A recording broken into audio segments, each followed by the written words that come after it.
le sang de ta miséricorde, le sang de ta bonté. Assiste-nous, Seigneur, par la puissance du Saint-Esprit. Parle à chaque cœur, parle à notre entendement, parle à l'âme de chacun d'entre nous. Que nos pensées soient impactées, Seigneur mon Dieu, par la puissance de ta parole. Seigneur, je te tiens dans le sang de Jésus. Et je recommence, Seigneur, le temps. Merci, Père. Au nom de Jésus. Amen. Donc, le thème de ce matin, c'est la guerre de la foi. La guerre de la foi.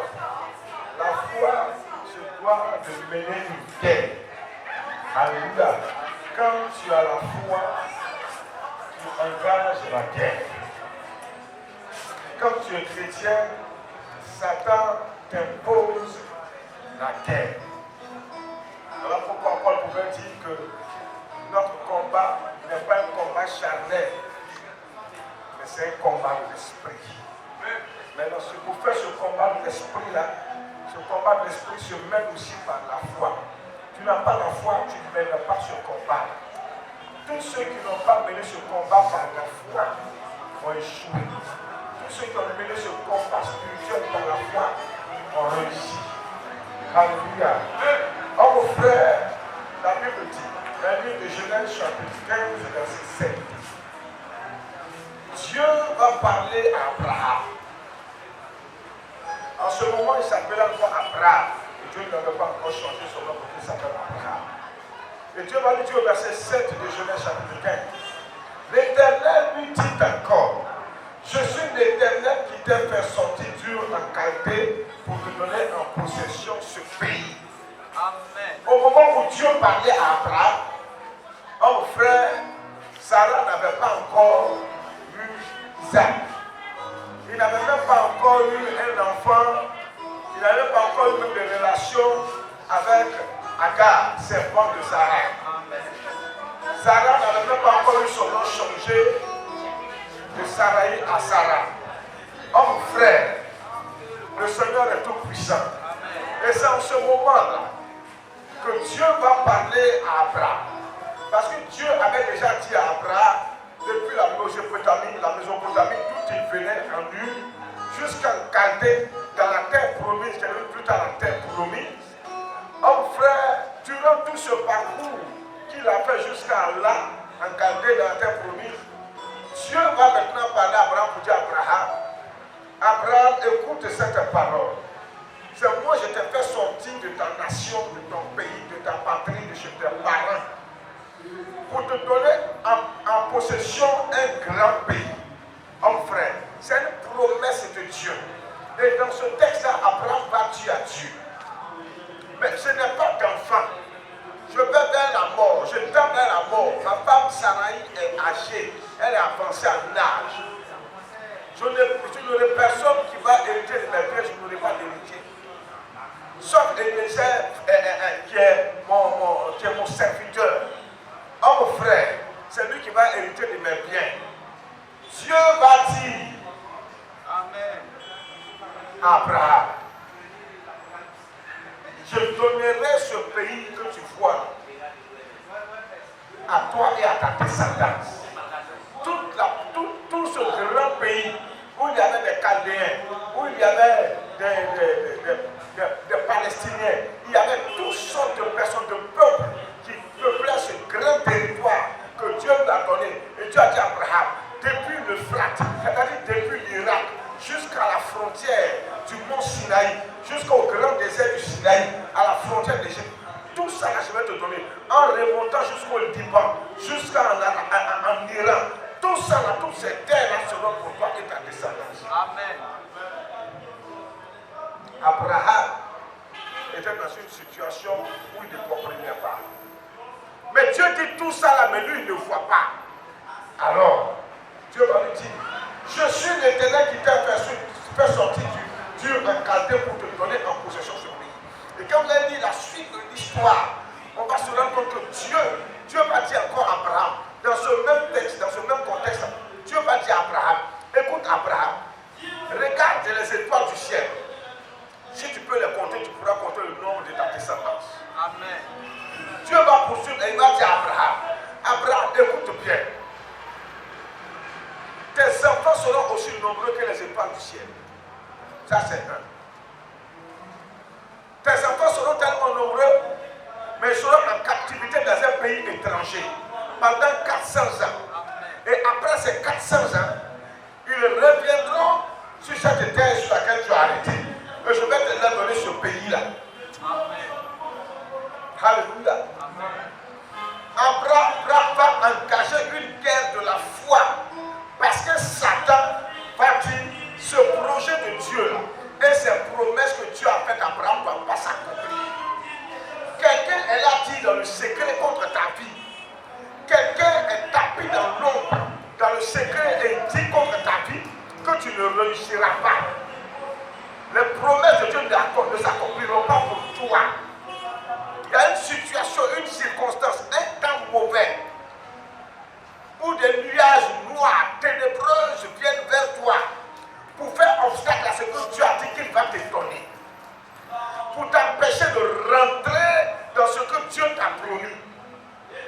Et lorsque nous savons que les promesses de Dieu sont oui et amen, mais Satan se lève pour s'opposer à la bénédiction de Dieu qui est en ta faveur.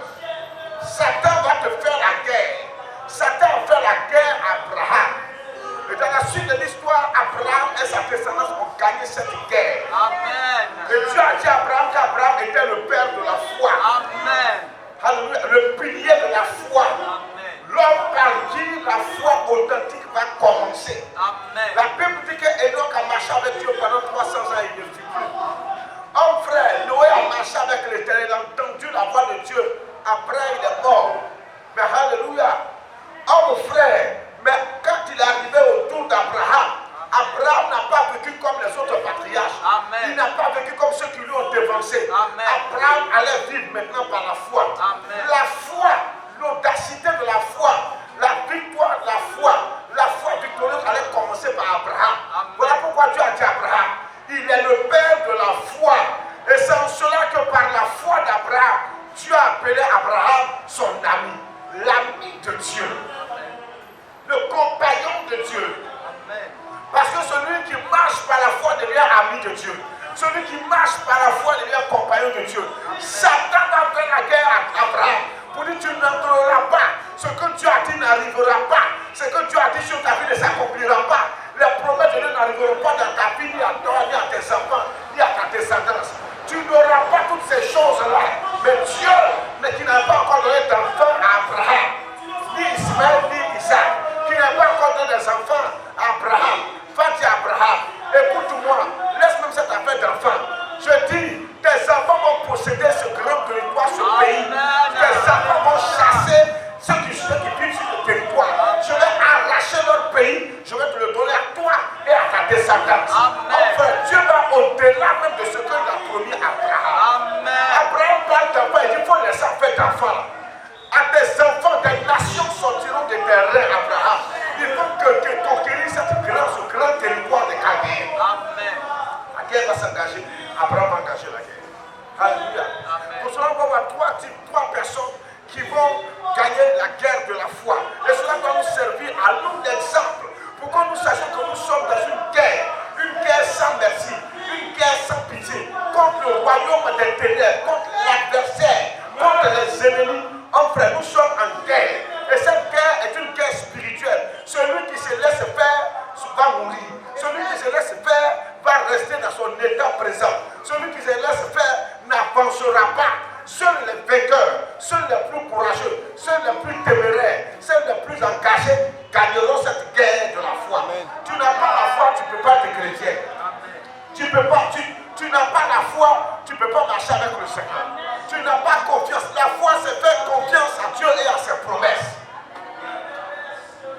Alléluia. Voilà pourquoi Dieu a rassuré Abraham. Premièrement, Job chapitre 19, verset 25. Job chapitre 19, verset 25. Satan va engager une guerre contre Job.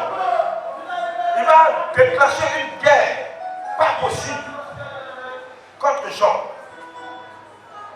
Au point de tuer ses 10 enfants, de bâtit sa femme, de lui ravir toutes ses richesses.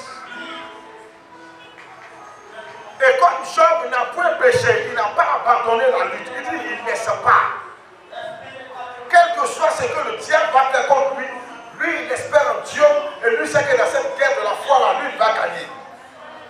Alors Satan va utiliser ses propres amis, ses propres compagnons, ses meilleurs amis, ceux qu'il fréquente tous les jours, pour venir l'accuser, le combattre. Est-ce que vous savez que celui qui est avec toi, il peut te donner le moral fort comme il peut affaiblir ton moral. Ça dépendra de ce qu'il te dira. Notre frère, une équipe de football peut mener 3-0 et puis remonter les 3 buts et même gagner par 4. Ça dépend aussi souvent de ses supporters. Si les supporters ne baissent pas les bras, s'ils ne se découragent pas, regardez comment les bras supportent les clubs. Elles ne se découragent pas. Nous ici, là, quand on gagne, quand nous mettons 1-0 de découragement, on commence à insulter l'entraîneur, les joueurs, le joueur sur lequel on insulte tout le monde. Mais c'est les blancs. Même à 3-0, eux continuent de crier. C'est la motivation. Amen. Il faut donner quelque chose. Amen. Il faut transmettre quelque chose. Amen. Pour que celui qui t'écoute là rentre dans la victoire. Ce que tu entends, c'est ce qui va faire de toi un vainqueur ou un défaiteur. Ce que tu entends. Qu'est-ce que tu entends? Amen. Si tu écoutes la voix du diable, si tu écoutes la voix de tes ennemis, tu vas tomber. Mais si tu écoutes la voix de Dieu, si tu écoutes la parole de Dieu, si tu te crampons, tu t'attaches à cette parole-là, on monte, on descend, tu seras un vainqueur. Satan va faire la guerre à Job. Job ne va pas lâcher prise. Il ne va pas abandonner. Il va demeurer ferme dans le Seigneur. Il va aller jusqu'à dire, c'est Dieu qui a donné et puis c'est lui qui a pris. Que son nom soit glorifié. Malgré tout ce qu'il a perdu, il dit ça ce n'est pas grave. Ma foi ne sera pas défaillante face à Dieu. Je m'approcherai, je demeurerai avec le Seigneur. Satan va aller utiliser ses propres amis pour venir l'accuser de tous les maux. Job, c'est parce que tu es un pécheur. C'est parce que tu as offensé Dieu. Ils lui ont dit tout ce que lui-même il n'a jamais pensé. Oh frère, Job souffrait et en plus de ces souffrances-là, ses propres amis sont venus le démoraliser. Ses propres amis sont venus l'amener à baisser les bras. Ses propres amis sont venus à capter de toutes sortes d'accusations et de mensonges. Et écoutez un peu la réplique de Job. Au verset 27. Job 19. Mais je sais que mon Rédempteur est vivant et qu'il se lèvera le dernier sur la terre. Amen. Et puis je sais que mon Rédempteur est vivant. Yes. Job va se défendre devant ses ennemis, devant ses accusations, devant ses amis qui l'accusent. Et il va se défendre devant le diable. Alléluia. Dans cette guerre que Satan lui a imposée, il va reconnaître que lui doit faire confiance à Dieu. Amen. Et que Dieu seul est son sauveur. Amen. Son rédempteur. Amen. Le salut. Amen. Son salut se trouve en Dieu. Amen. Son salut se trouve de par la foi qu'il a en Dieu, mon frère. Et il dit, l'Éternel est mon rédempteur. Il est celui-là qui est là pour faire le combat pour moi. Il est celui-là qui est là pour me sauver. Oh mon frère, la vie chrétienne n'est pas une vie de banane douce. Ou quand tu épluches comme ça, là, tu commences à manger. Non, la vie chrétienne, c'est comme une vie de banane plantée non mûre. Quand on te demande de piler avec manioc, c'est sec et c'est dur. C'est comme ça qu'est la vie chrétienne. Tu peux même perdre ta pomme dedans. Mais l'essentiel est que toi tu puisses arriver au bout. Tu dois tenir jusqu'à la fin. Tu ne dois pas te relâcher. Tu dois croire que celui en qui tu as cru est le Dieu de ton salut. Il interviendra en ta faveur.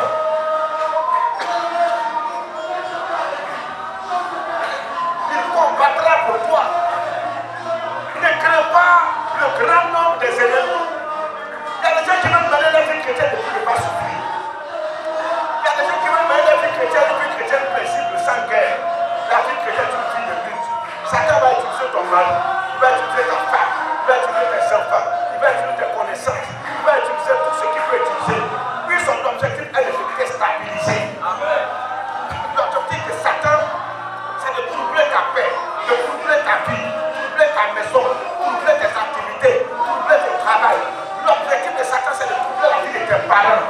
C'est de nuire, c'est de tuer. Satan te livre une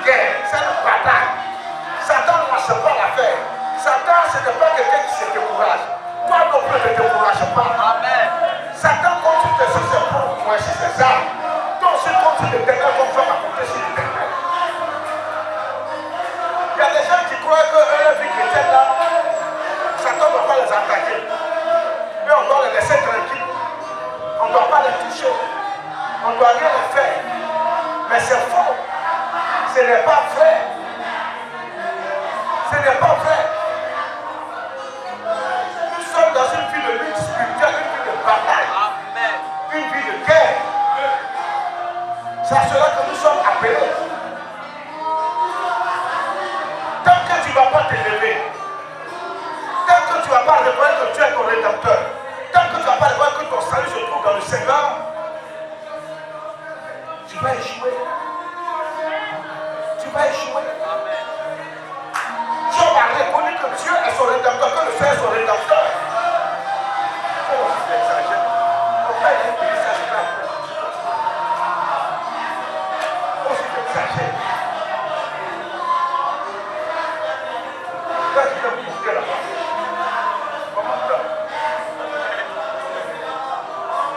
Tu peux aller payer ça de grâce. Il a tes parties, mais tu peux nous. C'est bon.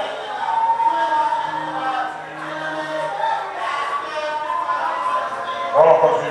Amen. On comprend le quand ça monte.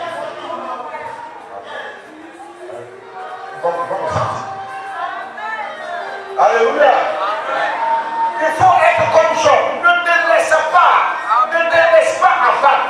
Job a toutes sortes de problèmes. Mais dis, je sais que mon rédempteur est vivant. En fait, tu n'adores pas Dieu mort. Amen. Tu n'adores pas Dieu fléqué. Il y a des gens qui aiment trop pleurer. Souvent, les femmes comprennent qu'elles sont souvent sensibles, un peu faibles. Garçon qui pleure devant problème. Toi, tu es quelle façon de garçon? Toi, tu es quelle façon de garçon? Un garçon ne pleure pas. Le garçon, quand il souffre, il crie. Waouh! Quand ça lui fait mal, il crie. Il pousse des cris. Et il ne pleure pas. Le garçon, c'est toi qui pleure. Pas qu'elle pleure sur le moment, pas doit pleurer. La Bible dit qu'elles sont faibles. Donc, quand on pleure, garçon, pleure pas. Les larmes se trouvent dans son ventre là-bas. Amen. Tout le monde qui est ça, c'est plus que pour la femme. Mais comme la femme est faible, elle pleure. Garçon ne pleure pas. Tu vois un garçon qui pleure, c'est un fourrier. Amen. Un garçon ne doit pas pleurer. Quel que soit ce qui t'arrive, il serre les dents. Si ça lui fait trop mal, il crie. Waouh! On dit tu pleures, je ne pleure pas, j'écris de douleur. C'est ça un homme. Alléluia. Oui. Ayez un comportement digne du Seigneur. Un certain qui pleure. Waouh! Tu ne veux pas certain qui pleure plaisanter. Cessez de pleurer. Cessez de passer de votre temps à vous lamenter. On dit toi en guerre, toi tu pleures. On dit faut compter si lui, toi te bats dans le diable, toi tu as peur. Mais toi tu continues qui alors? Job dit je compte sur mon rédempteur. Je sais que mon rédempteur est vivant. Celui qui me sauve là, il est vivant. Celui qui fait mon combat là, il est vivant. Celui qui fait ma lutte là, il est vivant. Celui qui se bat pour moi là, il est vivant. Celui qui se lève pour moi là, il est vivant. Celui qui est prêt pour moi là, il est vivant. Ça fait Dieu.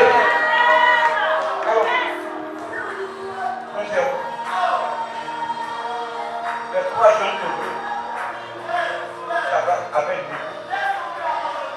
Celui qui a Richard. Mon frère, Nebuchadnezzar, roi de Babylone, roi de toute la terre, il a pris un décret pour dire, ils ont fabriqué une statue qu'ils l'ont déposée, on dit tout le monde doit adorer la statue. Au son de la trompette et les différents instruments de musique qu'ils allaient jouer dans tout le pays de Babylone, quand tu entends le son de la trompette, tu entends la musique en train de jouer, tu dois te prosterner et puis adorer la statue. Ils ont fait en honneur de Nebuchadnezzar. Nebuchadnezzar était roi de Babylone et puis roi de toute la terre. Mon frère, ce n'est pas n'importe quel roi, ce n'est pas le roi de petit roi.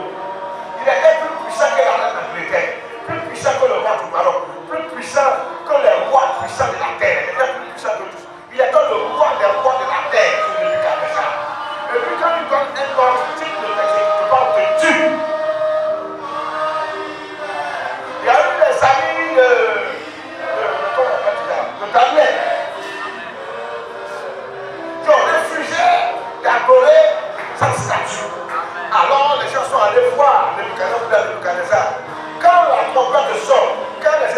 musique joue, tout le monde se prosterne.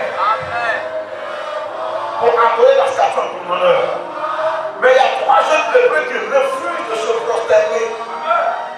Alors, Nebuchadnezzar est rentré dans une colère noire. Il dit amenez-les-moi et puis jetez-les dans la fournaise ardente, dans un feu chauffé, dans un feu en frère. Et on les appelle devant Nebuchadnezzar. Écoutez la réponse. Daniel chapitre 3, verset 17 à 18. Voici notre Dieu que nous servons, voici notre Dieu que nous servons peut nous délivrer de la fournaise ardente. Et il nous délivrera de ta main, ô roi. Si nous sachons, roi, que nous ne servirons pas tes dieux et que nous n'adorerons pas la statue d'or que tu as édifiée. Amen. On ne va pas adorer la statue d'or que tu as édifiée. On ne va pas adorer ça. On ne va pas se poser devant un autre Dieu. Il dit, notre Dieu que nous servons nous délivrera de la fournaise ardente. Est-ce que toi tu peux dire ça? Amen. Est-ce que tu as cette foi de plus faire la terre et puis défier les puissants des ténèbres? Les 3 jeunes gens, ils étaient esclaves en Babylone. Non seulement ils sont esclaves, ils ne sont même pas des Babyloniens, c'est des étrangers, des esclaves. Et tout ça fait qu'ils défient le roi de la terre, le roi de Babylone, le roi de toute la terre. Ceux-là que le pouvoir de Dieu de mort. On ne va pas adorer ta statue là. De Nebuchadnezzar. On ne va pas le faire. Et nous savons que le Dieu que nous servons va nous dire. Ça, c'est la foi qui fait la guerre. Ce genre de foi va faire la guerre. Amen. Face à une situation où les vies en danger, on va les tuer. Ils disent que nous, notre Dieu nous délivrera. Est-ce que toi tu peux tuer comme Dieu va te délivrer? Pourquoi quand ça fait tout long, vous oubliez le Seigneur? Quand ça ne va pas, vous pouvez pas chercher par vous. Quand le Dieu, quand vous vous déplacez, quand tu te lèves sur toi, tu marches dans le temps de Dieu, tu prends une bonne table, tu viens t'asseoir pour écouter la parole de Dieu. Quand il y a un problème, tu jettes tout ça là, tu cours ailleurs. Qu'est-ce que quel problème? Pourquoi ne jamais finir? Pourquoi vous dites que vous avez la foi et quand le problème vient, vous abandonnez la foi? Regarde, un chrétien là, le minimum, quand il a un souci, quand il est combattu, quand il est dans une épreuve, le minimum qu'il doit faire, c'est de se tourner vers son pasteur. Amen. Ça, c'est le minimum. Pour dire toujours que lui faire confiance à lui, dire, ah, pasteur, voici la situation. Mais comme ce n'est pas ça, quand ça vient, il y a ce pasteur-là, il s'en fout de tout ça. Il court vers les gens du monde, il faut chercher la solution là ailleurs. Je vais t'attendre à la foi. Et je vais frapper pour la l'église. Où est ta foi? Où est ta foi? Job a dit, mon rédempteur. Dans cette situation. Ces jeunes gens avons dit, le Dieu que nous prions va nous délivrer de la fournaise de la mort. Et puis toi tu ne dis pas ça, hein? Toi tu cours pour aller chercher solution là ailleurs.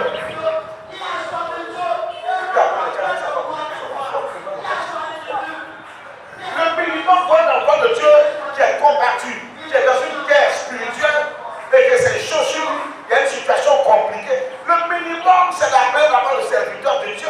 C'est lui que Dieu a établi sur toi pour t'aider dans les combats spirituels. Parce que le Seigneur sait que toi, seul souvent, tu ne peux pas lutter. Donc Dieu l'a établi sur toi. Maintenant, souvent, vous laissez le pasteur. Donc, tu peux juste ne pas appeler le pasteur. Si tu sais que tu peux faire ce combat-là, il n'y a pas de problème. Mais si tu sais que le combat devient très, très difficile, tu appelles le pasteur un renfort. C'est ça. Tu appelles le pasteur un renfort. Et quand le pasteur vient que ça va tout pas, aussi l'appelle aussi ces éléments aussi en renfort. C'est ça, c'est une bataille, une guerre rangée. C'est un camp contre un autre camp, mon frère. Amen. Mais les gens, quand ça ne va pas, quand ils sont menacés, moi je suis solution à eux. Et puis après, vous faites confiance à Dieu. Pour vraiment avoir un type de confiance que vous avez en Dieu, c'est quand on a de confiance à Dieu. Quand cherche solution, la dépression, c'est une mauvaise solution. Le pasteur, c'est ton travail. C'est son travail. Les pasteurs, eux là, c'est leur ministère de prendre soin de vous. Souvent, quand c'est chaud là, c'est eux qui doivent venir prendre calme. Le pasteur doit venir donner sa poitrine pour voir ta vie.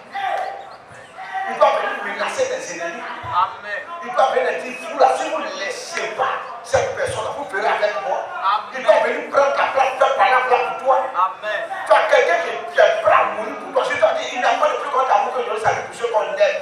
Et le pasteur doit aimer les chrétiens. Il doit aimer les disciples de Jésus. Amen. Il doit aimer les brebis. Il doit donner sa poitrine pour eux.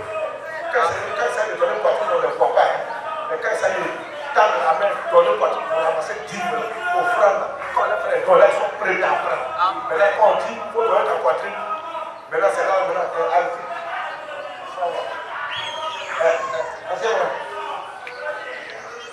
Amen. Quand c'est poitrine, viens par là, Annecy. Va prendre ça.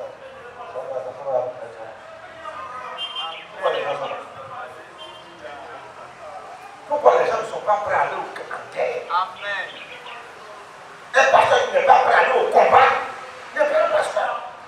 Il doit lutter pour vous. Mon devoir, ma vocation, mon appel là, c'est pas pour être orgueilleux. Il dit, c'est moi qui dois mourir pour toi. Amen. Si on ne est pas prêt à mourir pour toi, c'est que c'est pas la même chose qui te dit. Un pasteur qui n'est pas prêt à mourir pour ses brebis, c'est pas un pasteur, c'est un bandit, c'est un escroc, c'est un foyer, c'est un bandit.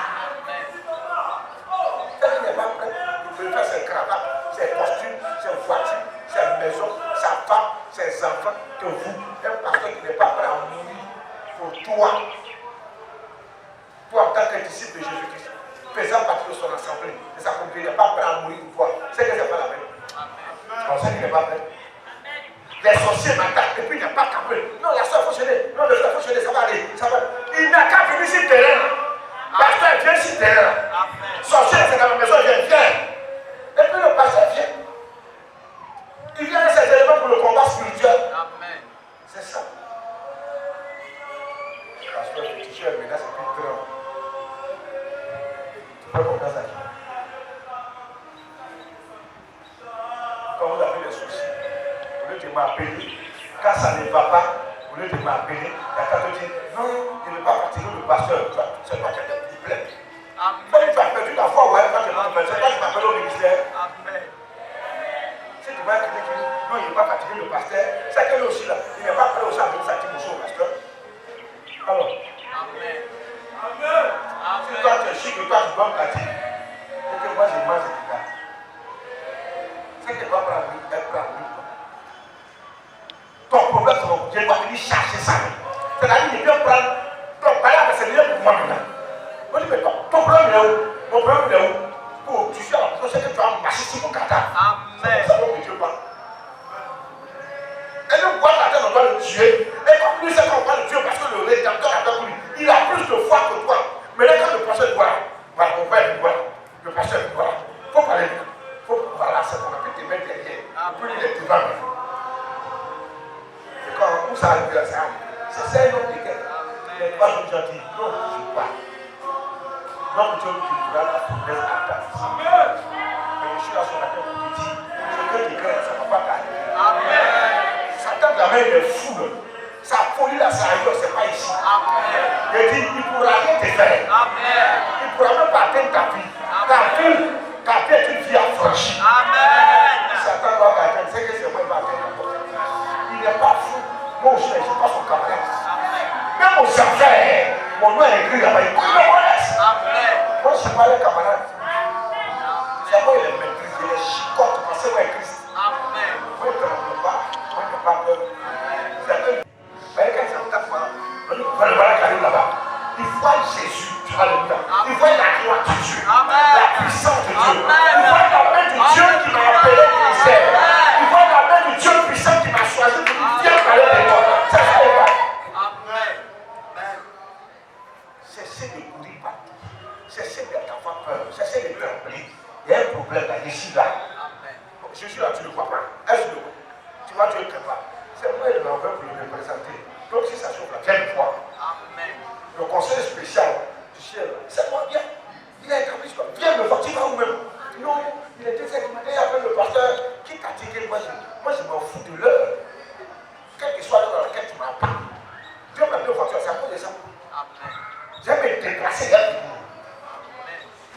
Je n'ai pas dit comme les autres. Si je viens mon carburant, c'est 25 000 hein.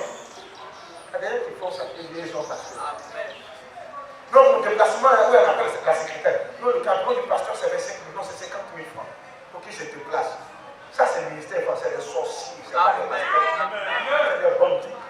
Quand ton enfant a un problème, il t'appelle, toi tu dis non, pour que tu ne te déplaces pour aller voir ton enfant, ton enfant doit payer ton transport. Tu as quel problème? Toi, tu n'es pas son père. Amen. Tu n'es même pas son père. Amen. Tu es un voleur d'enfants. Amen. Tu n'es pas son vrai père. Tu es un sorcier. Toi-même, tu veux tuer ton enfant. Amen. Oui. Mais c'est ce que vous aimez aussi. C'est ce que vous aimez. C'est pas un constat. Pasteur, est-ce que tu peux venir chez moi, venir prier à la maison? Bon, tu t'adresses à la secrétaire. Puis il dit, comme tu vas t'appeler. Bon, appelle la secrétaire. Quand tu appelles la secrétaire, oui, non, il n'y a pas de problème, monsieur Tam, là, il y a madame Tam, donc le pasteur doit venir tel jour, préparez-vous en même temps, préparez-vous pour l'essence du carburant du pasteur, c'est 100 000. Comment si ma connu tout présent du carburant, c'est 100 000? Le pasteur, papa va venir, papa va venir tel jour, voilà. Donc j'ai déjà préparé le carburant du pasteur, tout de tout, papa va venir tel jour. Bon. Qu'est-ce que ça sort contre quoi? Et puis surtout les femmes là, elles sont agitées, elles sont contentes. Et ma femme a venir, ça, il est resté de partir là. Amen. Prendre l'argent de faire des enfants déjà pour donner au pasteur. Pour payer son carburant. Vos enfants, si elles viennent, c'est pas pour dire, papa et maman n'a pas pu arriver avec moi si j'ai attrapé quelqu'un. Pas me dire à quelqu'un, pas de ton argent. On faut dire amen, non? Quand on est au bout du mal, ça va être d'accord, ça va être prêt pour ça. Carburant 100 000. Carburant 100 000, tu vas où? C'est plein d'avions. C'est plein d'avions. C'est quelle voiture qui peut prendre carburant 100 000? Combien c'est? Même les citernes, ça ne prend pas. Même les cars ne prennent pas carburant 100 000. C'est pas nous. Et puis, ils sont contents de ça. Tu as pris le popcorn de ton mari pour tourner. Tu vas pas comment il va? Amen. Amen. Les femmes, c'est comme ça, on coupe là. Maintenant, quand on vous dit la vérité, moi, comme ça, quand tu m'appelles, et puis je viens, je ne te dis pas, au même soir, mais je suis prêt, je viens. Je ne te dis pas pour mon carburant, rien, il m'en fout là. Je viens, je prie pour m'appeler, je suis quand je suis content là, je donne 1000 francs, on va essayer ça à ton enfant là. Ça va faire.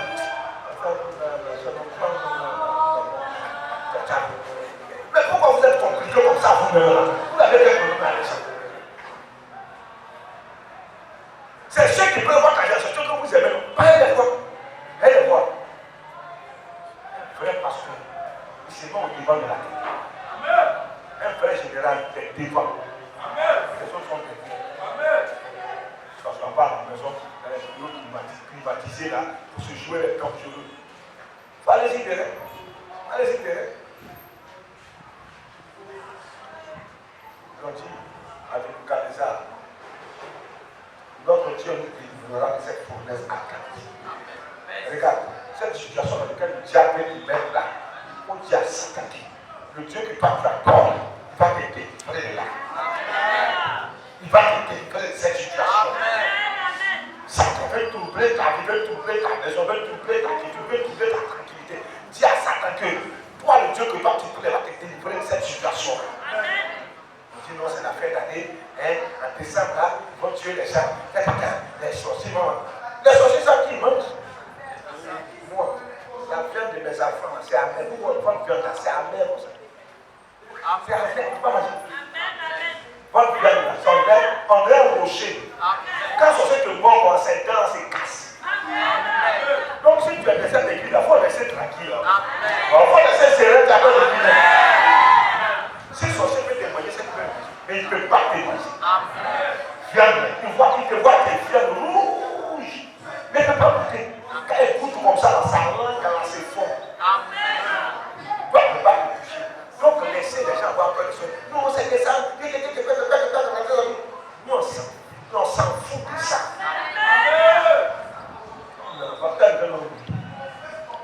Non, mais on va pas toucher. On va être rassasié. rassasié du jeu. Dis Amen. On ne faut pas avoir peur. Ne craignez rien. Amen. Ça qui va que pour savoir qui va placer ta confiance. Amen. Voilà. Il faut chercher le courir de part et d'autre. Voilà. Je suis là. Viens. On va faire le combat ensemble. On fait la lutte spirituelle. Voilà. Si c'est à 2h du matin, on devait t'attaquer, tu m'appelles.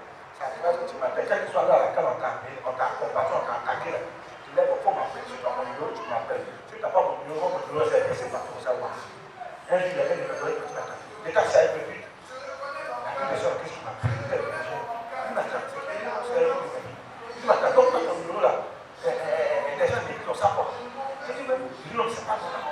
C'est vrai que tes pasteurs, tes collaborateurs, conseillers, ils ont ton numéro. Mais si tu n'as pas votre numéro, je dis, mais attends, c'est quel esprit ça? C'est quel esprit ça? Moi, mon enfant ne doit pas avoir mon numéro.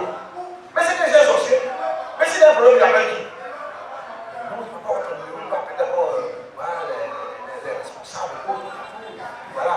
Non, on ne va pas avoir ton numéro. Pas ton numéro, on ne va pas avoir. Donc, Michel Joyal, moi, je suis pas un sorcier. Moi, je suis pas un sorcier. Moi, quand j'accouche l'enfant, j'assume. Je vous accoucher, j'assume. Même si il va assumer pour vous. Mais ma vie ne va pas assez. Ta vie ne va pas assez. C'est Satan qui va laisser cette diarrhée et qui va assumer. Amen. C'est ça que vous aimez aussi. Quand vous faites, vous aimez ça. Le pasteur n'appelle pas comme ça. Jésus, on lui parle même. Jésus, les gens sont venus voir Jésus. Moi, je demande voilà. Il est là-dessus. Et ce jour est dangereux. Il veut s'asseoir dans les grands bureaux, comme des hauts cadres, comme des ministres, des pasteurs, de l'aide de l'autre, du premier ministre. Vous cherchez pas même. Jésus, on n'est même pas.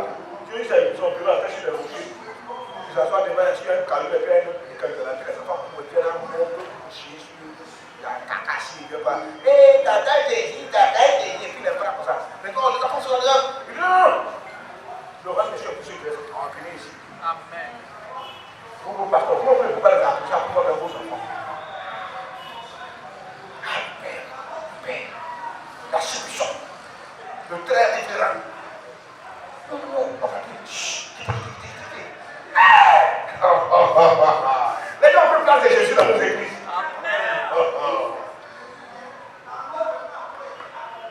Ils sont prêts pour ceux qui ont l'argent. Ils ne sont pas prêts pour ceux qui n'ont pas l'argent. Ils vont leur vivre en fonction de ce que vous leur dites. Vous ne savez pas comment c'est organisé. Donc, 5 francs, le pasteur, il a visité de 5 francs. Donc, 100 000, le pasteur, il a visité de 100 000. Ça, c'est quel prix ça? Et puis, vous avez ça aussi. Ça, la femme, vous vendez pas de pasteur. Alléluia. Amen. Est-ce que vous êtes prêts? Amen. Est-ce que vous êtes que je suis prêt? Amen. Est-ce que vous êtes sûr que moi je suis prêt? Amen. Non, si vous n'êtes pas prêt, vous êtes prêt. Amen. Là, je suis prêt pour toi. Il ne t'arrivera rien. Il ne t'arrivera rien. Satan, c'est un plaisantin. Satan, c'est un plaisantin. Il ne t'arrivera rien. Les menaces là, c'est des menaces inutiles. Il ne t'arrivera rien. Amen. On va pas faire de non.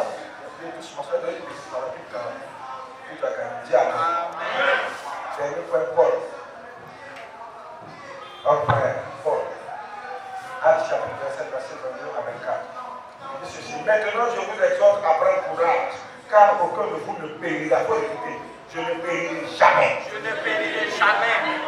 Et il n'y aura de perte que celle de la vie. Un ange du Dieu à qui j'appartiens et que je sais m'est apparu cette nuit et m'a dit, Paul, ne crains point, il faut que tu comparaisses devant César. Et voici, Dieu t'a donné tout ce qui navigue avec toi. Ils ont pris Paul, il a prisonnier, ils sont amenés à Rome pour rencontrer César, l'empereur César. Et quand on l'amenait, il était dans le bateau. Et puis c'est arrivé que le bateau a une grande tempête, le bateau a commencé à changer. Et les gens commencent à trembler. On va mourir, oh, on va mourir, on va mourir. Oh, le bateau va couler, on va mourir. Oui, c'est vrai. Paul les appelle. Le Dieu que moi je sais, le Dieu à qui j'appartiens, et que je sers, il a envoyé son ange chez lui qui me dit que je ne dois craindre. Amen. Et que moi, je vais comparer devant César. Je ne vais pas mourir dans la mer. Parce que je dois comparer devant César. Pour parler, pour annoncer l'évangile du royaume à César. Et puis non seulement, ils disent, Dieu m'a dit ça, mais il dit, vous tous qui êtes dans le bateau là, vous êtes sous ma responsabilité. Il m'a établi sur vous. Aucun ne périra. Amen. Personne ne mourra. Amen. Alors, dis Amen. Mais est-ce que j'ai été dans le bateau là, Paul le connaissait. Lui mettait prisonnier, on l'a mené à Rome pour être jugé devant César. Donc Dieu a permis ça pour qu'il puisse annoncer l'évangile à César. Donc Dieu lui a dit, tu ne vas pas mourir. Tu vas aller devant César, tu vas amener l'évangile de Marie. Et ceux qui sont dans le bateau là, ils t'établissent sur eux. Est-ce que dans le bateau, il y avait des païens, des idolâtres, des romains, des gens mauvais. Dieu dit, je les mets sous ton couvert. Maintenant, moi je ne suis pas ton pasteur. Toi tu es chrétien, tu es disciple de Jésus-Christ, tu aimes le Seigneur, malgré tes défauts, tes faiblesses, tes manquements, souvent tes péchés. Le Seigneur m'a établi sur toi. Et puis moi je ne dis pas, il ne faut pas avoir peur, toi tu as peur. Mais c'est que toi tu as des problèmes. Paul a dit à ces gens, à ces païens, c'est d'autres qui ne connaissaient même pas, il leur a dit, vous n'allez pas mourir. Amen. Des idolâtres, comment tu dois mourir? Dieu dit à Paul, je te les mets je les mets sous ton onction, sous ton ministère, Amen. Sous ton appel, Amen. Sous ta vocation, Amen. Sous ta parole, ce que tu vas dire là.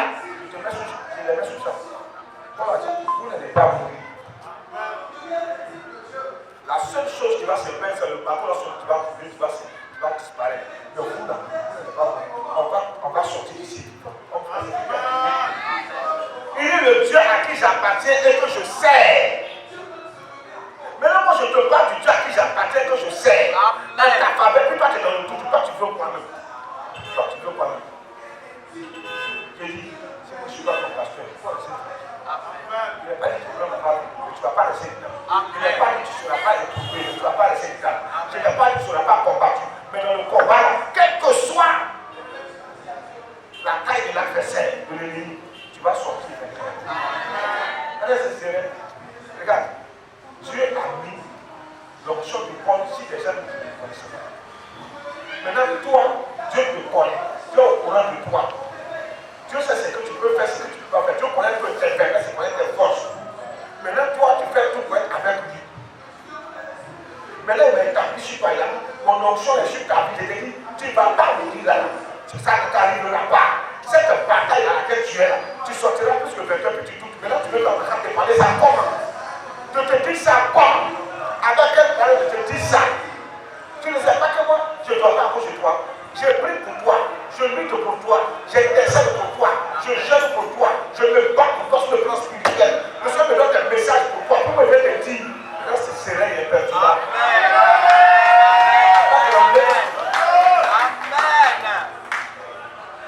C'est pas un pasteur à 2 balles qui te parle. C'est pas un pasteur sur la flamme qui te parle. Moi, je suis un vrai pasteur. Moi, je ne vais pas venir quelqu'un me dire ça.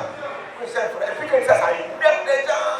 Souvent quand il dit ça, le problème, il dit, moi, je suis un vrai pasteur. Il dit, donc, non, non, c'est un faux pasteur. Vous pouvez parler, moi, ça ne veut pas dire. Moi, je suis un vrai pasteur. Maintenant, si ça vous fait mal, c'est quand même un faux pasteur.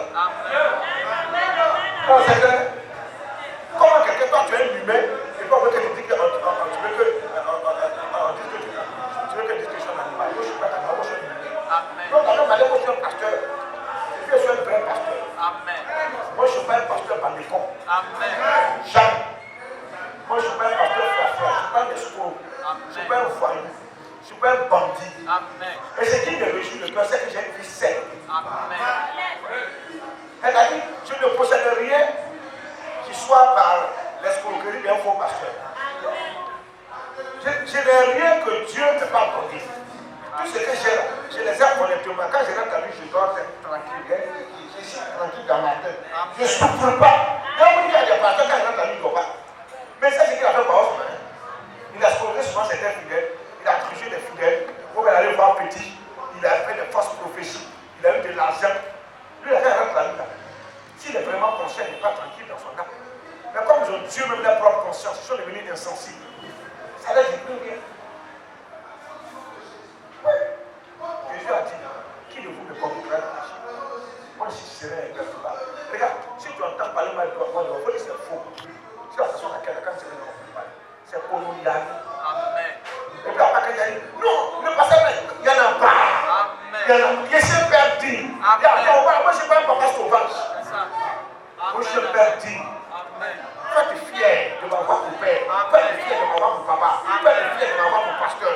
Toi, tu es fier de m'avoir mon serviteur de Dieu. Toi, tu es fier. Tu n'entendras pas de mauvaises choses à mon sujet. Même si tu entends de mauvaises choses, ce n'est pas vrai. C'est faux. C'est mensonge. Ils n'ont qu'à envoyer les preuves. Il n'y a rien. Il n'y a rien. Il faut laisser. Il n'y a rien. Dis amen. Il faut dire il n'y a rien. Il n'y a rien. Il n'y a même pas. Tu n'as même pas. Il ne faut même pas trembler. Si on parle de faux pasteur, il faut mettre la bouche dessus dedans. Et puis il faut me défendre. Il n'y a rien. Des fois on peut rester tranquille. Et puis toi, tranquille. Quand tu rentres là, il faut dormir tranquille. Il n'y a personne. Il n'y a rien contre moi. Il n'y a rien. Sinon, le cas de sujet dit ça, il n'y a rien. On est trouvé un affaire, on va quitter. On dit non, lui, il n'a rien fait. Il n'y a rien. Bon, vous quand pas, vous pouvez il faut m'acquitter. Amen. Dis amen. Amen. Dis amen. Amen. Il n'y a rien. Quand on parle de faux pasteur, il ne faut pas avoir peur. Il n'a pas peur. Il faut parler à la sérénité. Il faut dire que tu au pasteur là. Il n'y a pas l'homme. Il y a des propres comme l'eau de roche. Il n'y a rien. Il n'y a rien. Il n'y a rien du tout. Il ne faut même pas voir. Moi ici là, si ça chauffe, c'est le boss qui va déclencher. Dis amen. Que le Seigneur te bénisse. Que le Seigneur t'accorde la grâce. Sois un homme de guerre, une femme de guerre. Ne tremble pas devant les adversaires. Ne tremble pas devant les ennemis. Laisse les gens parler mal de toi. Faut dire, vous pouvez parler mal de moi, chuter moi, critiquer moi, dire ce que vous voulez. Moi, je sais que mon pasteur il est prêt pour moi. Et puis ça ne fait mal. En fait, c'est ça. Souvent, il y a des gens, quand ils parlent mal de vous, faut dire, moi, mon bois, il est prêt. Là, ça fait mal pour ça. Toi, tu es mauvais, toi, tu es mauvaise, toi, tu es comme si, toi, tu es monsieur de l'État. Faut dire, je m'en fous. Je suis comme ça, mon bois, il est prêt pour moi. Celui qui va toucher la cœur à Dieu. Un enfant doit avoir bouche. Moi, il est fausse. Moi, je suis serein. Et ensuite, tu vois Satan qui n'a pas voulu le gifler. Ça va te faire. S'il te poursuit, tu viens me chercher.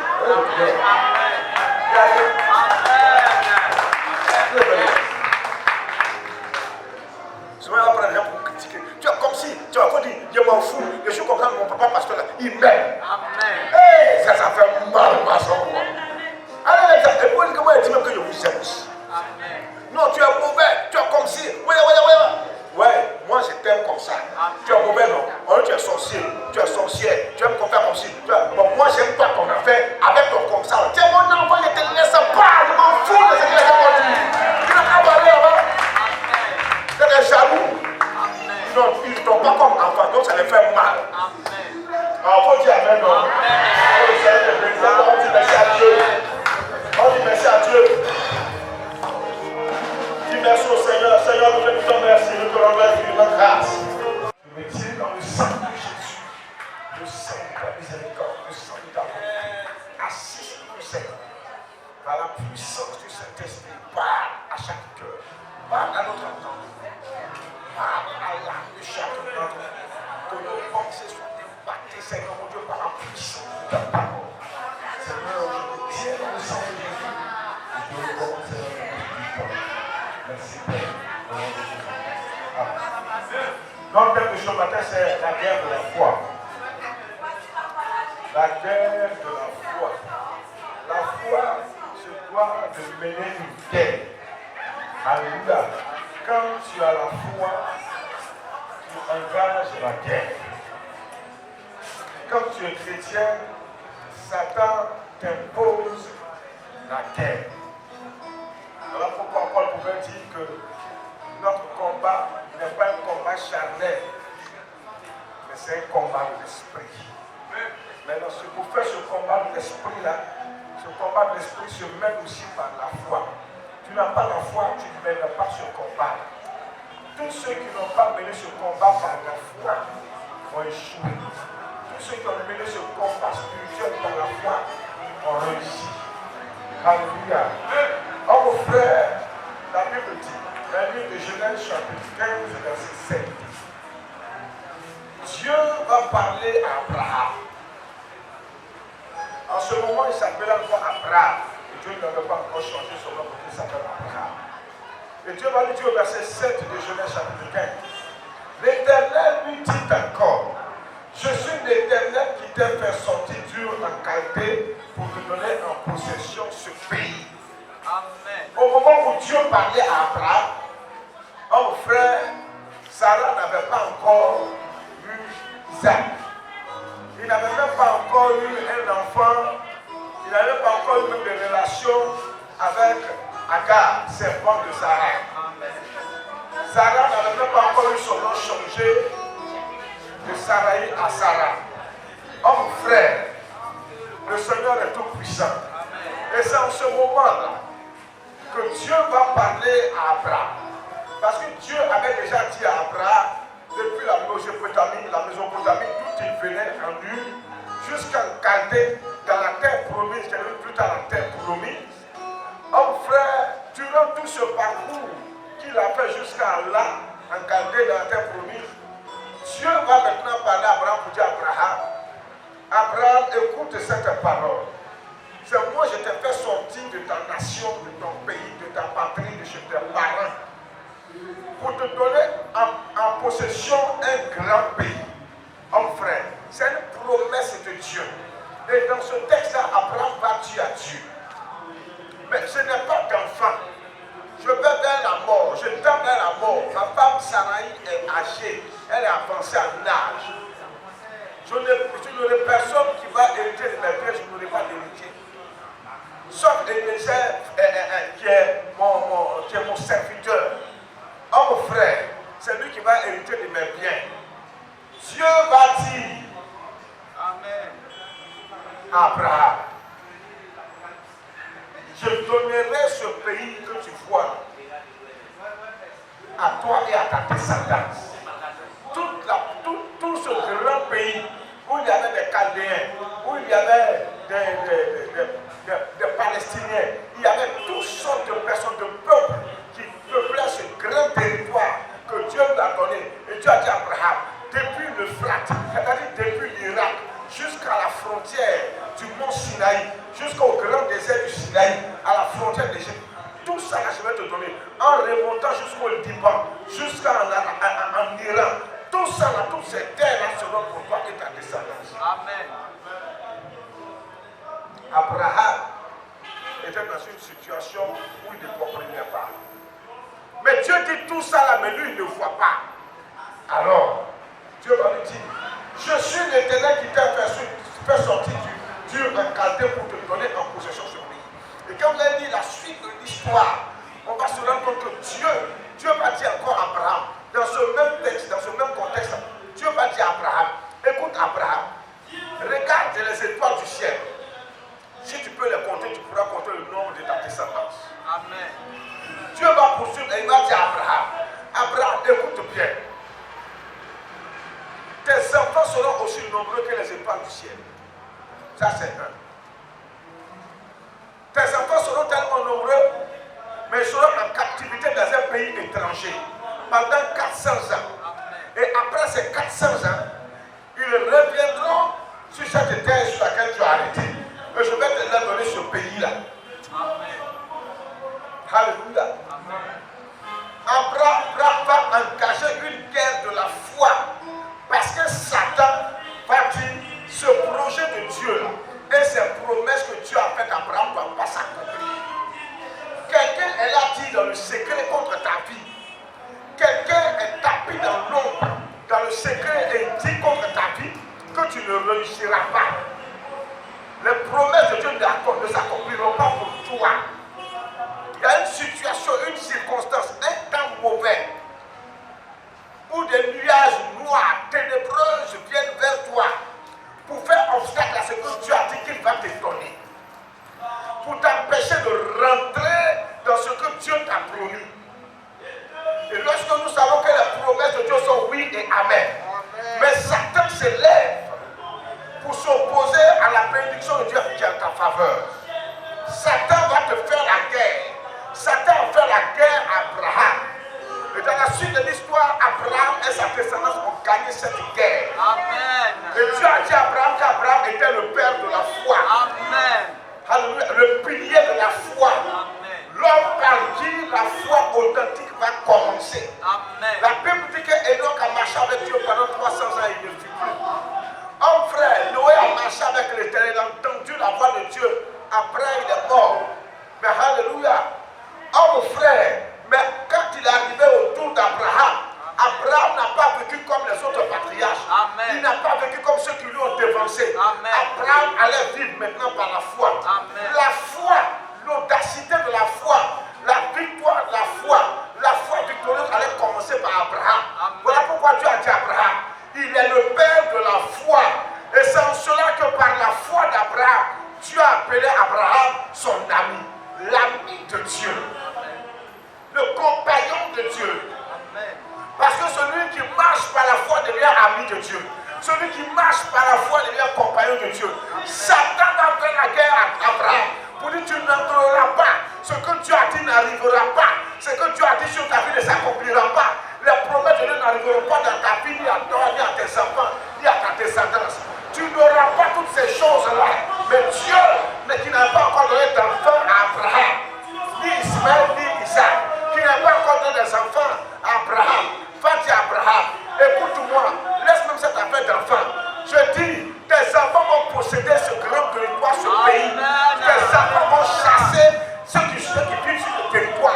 Je vais arracher leur pays, je vais te le donner à toi et à ta descendance. Enfin, Dieu va au-delà même de ce qu'il a promis à Abraham. Abraham parle d'enfants, il dit, il faut laisser faire d'enfants. À tes enfants, des nations sortiront de tes reins, Abraham. Il faut que conquérir ce grand territoire de Chaldéens. La guerre va s'engager. Abraham va engager la guerre. Alléluia. Pour cela, on va voir trois personnes qui vont gagner la guerre de la foi. Et cela va nous servir à nous d'exemple pour que nous sachions que nous sommes dans une guerre sans merci, une guerre sans pitié, contre le royaume des ténèbres, contre l'adversaire, contre les ennemis. En frère, nous sommes en guerre. Et cette guerre est une guerre spirituelle. Celui qui se laisse faire va mourir. Celui qui se laisse faire va rester dans son état présent. Celui qui se laisse faire n'avancera pas. Seuls les vainqueurs, seuls les plus courageux, seuls les plus téméraires, seuls les plus engagés gagneront cette guerre de la foi. Amen. Tu n'as pas la foi, tu ne peux pas être chrétien. Tu n'as pas la foi, tu ne peux pas marcher avec le Seigneur. Tu n'as pas confiance. La foi, c'est faire confiance à Dieu et à ses promesses. Alléluia. Voilà pourquoi Dieu a rassuré Abraham. Premièrement, Job. Job chapitre 19, verset 25. Job chapitre 19, verset 25. Satan va engager une guerre contre Job. Il va déclencher une guerre pas possible contre Job. Au point de tuer ses 10 enfants, de faire partir sa femme, de lui ravir toutes ses richesses. Et comme Job n'a point péché, il n'a pas abandonné la lutte. Il dit, il ne laisse pas. Quel que soit ce que le diable va faire contre lui, lui il espère en Dieu et lui sait que dans cette guerre de la foi là, lui il va gagner. Alors Satan va utiliser ses propres amis, ses propres compagnons, ses meilleurs amis, ceux qu'il fréquente tous les jours, pour venir l'accuser, le combattre. Est-ce que vous savez que celui qui est avec toi, il peut te donner le moral fort comme il peut affaiblir ton moral. Ça dépendra de ce qu'il te dira. Notre frère, une équipe de football peut être menée 3-0 et puis remonter les 3 buts et même gagner par 4. Amen. Ça dépend aussi souvent de ses supporters. Si les supporters ne baissent pas les bras, s'ils ne se découragent pas, regardez comment les bras supportent les clubs. Eux ne se découragent pas. Nous ici, là, quand on gagne, quand nous mettons 1-0, on les décourage. On commence à insulter l'entraîneur, les joueurs, le joueur sur lequel on insulte tout le monde. Mais c'est les blancs. Même à 3-0, eux continuent de crier.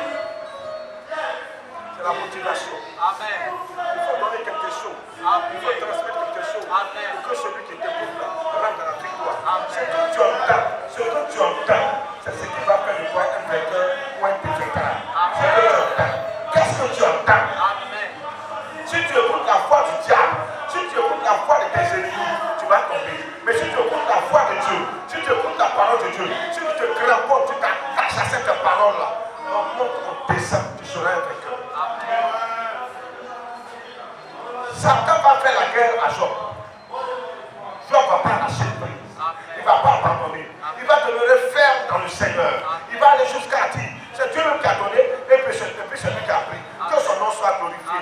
Malgré tout ce qu'il a perdu, il dit ça, ce n'est pas grave. Ma foi ne sera pas défaillante face à Dieu. Je m'approcherai, je demeurerai avec le Seigneur. Satan va aller utiliser ses propres amis. Vous pouvez l'accuser de tous les maux. Job, c'est parce que tu es un pécheur. C'est parce que tu as offensé Dieu. Ils lui ont dit tout ce que lui-même il n'a jamais pensé. Oh frère, Job souffrait. Et en plus de ces souffrances-là, ses propres amis sont venus le démoraliser. Ses propres amis sont venus l'amener à baisser les bras. Ses propres amis sont venus accabler de toutes sortes d'accusations et de mensonges. Et écoutez un peu la réplique de Job. Au verset. Job 19. Mais je sais que mon Rédempteur est vivant et qu'il se lèvera le dernier sur la terre. Amen. Il dit, je sais que mon Rédempteur est vivant. Yes. Job va se défendre devant ses ennemis, devant ses accusations, devant ses amis qui l'accusent. Et il va se défendre devant le diable. Alléluia. Dans cette guerre que Satan lui a imposée, il va reconnaître que lui doit faire confiance à Dieu. Amen. Et que Dieu seul est son sauveur, Amen. son rédempteur, Amen. le salut. Amen. Son salut se trouve en Dieu. Amen. Son salut se trouve de par la foi qu'il a en Dieu, mon frère. Et il dit, l'Éternel est mon rédempteur. Il est celui-là qui est là pour faire le combat pour moi. Il est celui-là qui est là pour me sauver. Oh mon frère, la vie chrétienne n'est pas une vie de banane douce. Ou quand tu piches comme ça, tu commences à manger. Non, la vie chrétienne, c'est comme une vie de banane plantée non mûre. Quand on te demande de piler avec manioc, c'est sec et c'est dur. C'est comme ça qu'est la vie chrétienne. Tu peux même perdre ta pomme dedans. Mais l'essentiel est que toi tu puisses arriver au bout. Tu dois tenir jusqu'à la fin. Tu ne dois pas te relâcher. Tu dois croire que celui en qui tu as cru est le Dieu de ton salut. Il interviendra en ta faveur.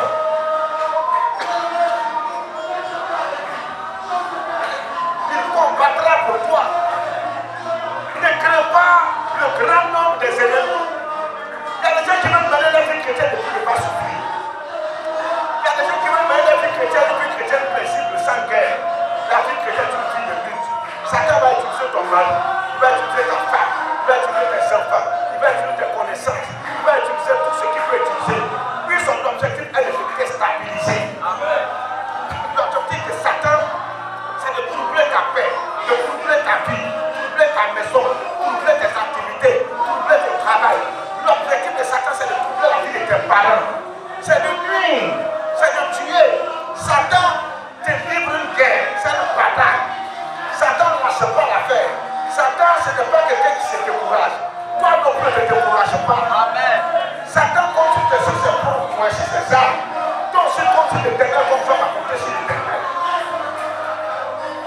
Il y a des gens qui croient que leur vie chrétienne là, Satan ne va pas les attaquer. Mais on doit les laisser tranquilles. On ne doit pas les toucher. On ne doit rien les faire. Mais c'est faux. Ce n'est pas vrai. Ce n'est pas vrai.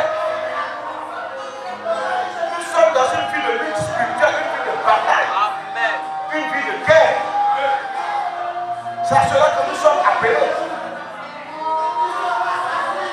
Tant que tu ne vas pas te lever, tant que tu ne vas pas reconnaître que tu es ton rédempteur, tant que tu ne vas pas reconnaître que ton salut se trouve dans le Seigneur, tu vas échouer. Tu vas échouer. Job a reconnu que Dieu est son rédempteur, que le Seigneur est son rédempteur. Oh, c'est exagéré. On va y aller, ça se passe. Oh, c'est exagéré. Là, je vais vous montrer là-bas. Comment ça? Tu peux aller payer ça des grâces. Il a des parties, mais tu peux nous. C'est bon.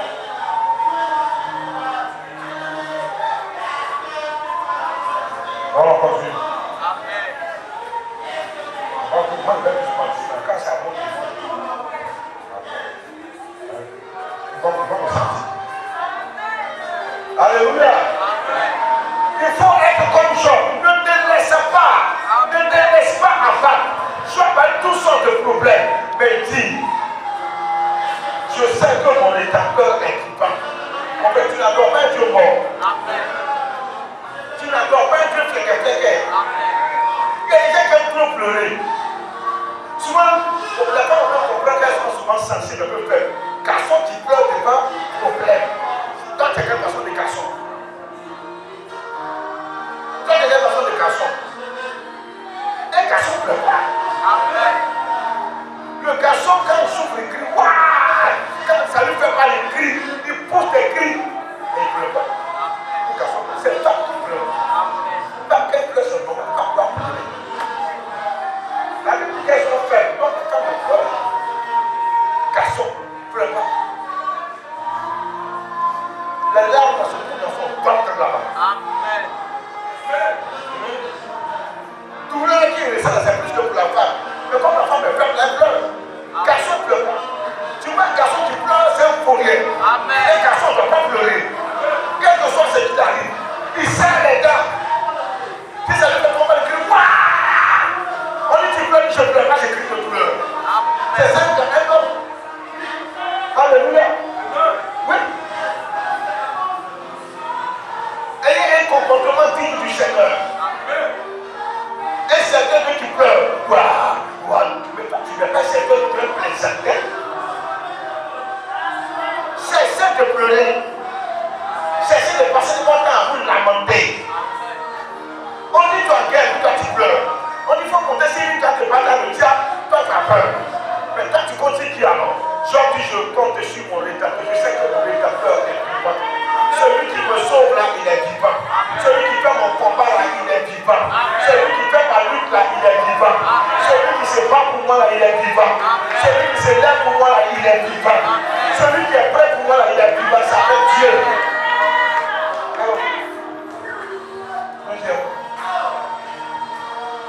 Les trois jeunes heureux, ça va avec lui. Et puis il y a Richard. Oh frère, Nebuchadnezzar, roi de Babylone, roi de toute la terre, il a pris un décret pour dire, ils ont fabriqué une statue, puis ils l'ont déposée, on dit tout le monde doit adorer la statue. Au son de la trompette et les différents instruments de musique qu'ils allaient jouer dans tout le pays de Babylone, quand tu entends le son de la trompette, tu entends la musique en train de jouer, tu dois te prosterner et puis adorer la statue. Ils ont fait en honneur de Nebuchadnezzar. Nebuchadnezzar était roi de Babylone et puis le roi de toute la terre. En frère, ce n'est pas n'importe quel roi, ce n'est pas le roi de petit roi. Il était plus puissant que la reine d'Angleterre, plus puissant que le roi du Maroc, plus puissant que les rois puissants de la terre. Il était plus puissant que tous. Il était le roi des rois de la terre, ce Nebuchadnezzar. Et puis quand il donne un ordre, tu ne t'exécutes pas, on te tue. Il y a eu des amis de Daniel qui ont refusé d'adorer sa statue. Alors les gens sont allés voir Nebuchadnezzar. Quand la trompette sort, quand les instruments de musique jouent, tout le monde se prosterne pour adorer la statue en ton honneur. Mais il y a trois jeunes hébreux qui refusent de se prosterner. Alors, Nebuchadnezzar est rentré dans une colère noire. Il dit appelez-les-moi et puis jetez-les dans la fournaise ardente, dans un feu chauffé, dans un feu. Oh frère. Et on les appelle devant Nebuchadnezzar. Écoutez la réponse. Daniel chapitre 3, verset 17 à 18. Voici notre Dieu que nous servons, voici notre Dieu que nous servons peut nous délivrer de la fournaise ardente. Et il nous délivrerait de la main au roi. Si nous sachons au roi que nous ne servirons pas des dieux et que nous n'adorerons pas la statue d'or que tu as édifiée. Amen. On ne va pas adorer la statue d'or que tu as édifiée. On ne va pas adorer ça. On ne va pas se poser devant un autre Dieu. Il dit notre Dieu que nous servons nous délivrera de la fournaise ardente. Est-ce que toi tu peux dire? Amen. Est-ce que tu as cette foi pour plus faire la guerre et puis défier les puissants des ténèbres? Les trois jeunes gens, ils étaient esclaves en Babylone. Non seulement ils sont esclaves, ils ne sont même pas des Babyloniens, c'est des étrangers, des esclaves. Et tout ça, qui défient le roi de la terre, le roi de Babylone, le roi de toute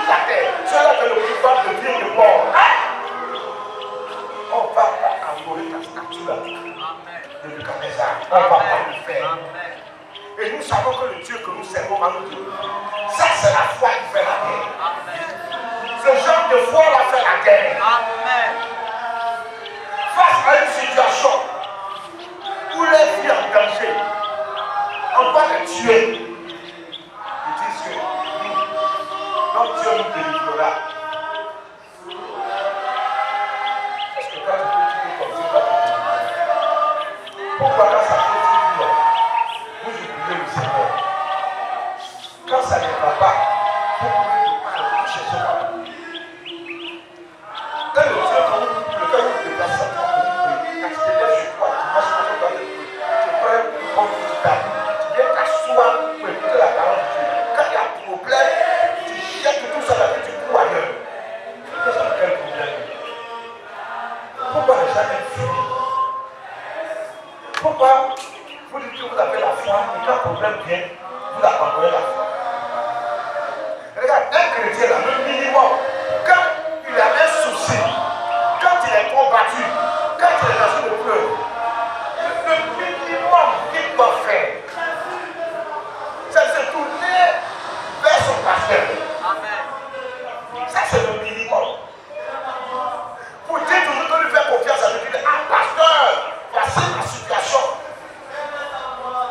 Mais comme ce n'est pas ça, quand ça vient, il y a ce pasteur-là, il s'en fout de tout ça. Il court vers les gens du monde, il faut chercher la solution là ailleurs. Et je vais partir pour aller à l'église. Où est ta foi? Où est ta foi?